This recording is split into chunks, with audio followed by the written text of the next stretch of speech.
Si Ann Curtis ay isa sa mga pinakasikat na artista sa Pilipinas. Kamakailan ay may mga balitang lumabas tungkol sa umano'y relasyon ng kanyang asawang si Erwan Heussaff at kapatid niyang si Jasmine Curtis Smith. Ayon sa mga tsismis, nahuli raw ni Ann na may namamagitan kina Erwan at Jasmine. Ang balitang ito ay mabilis kumalat sa social media at naging usap-usapan ng publiko.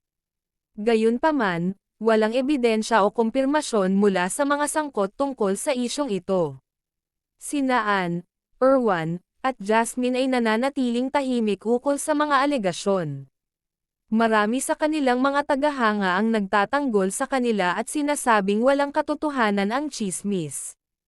Ang pamilya Curtis at Heussaff ay kilala sa kanilang pagiging pribado pagdating sa kanilang personal na buhay. Sa kabila ng kontrobersya, nananatili pa rin ang suporta ng mga tagahanga sa mga magkakapatid at kay Erwan.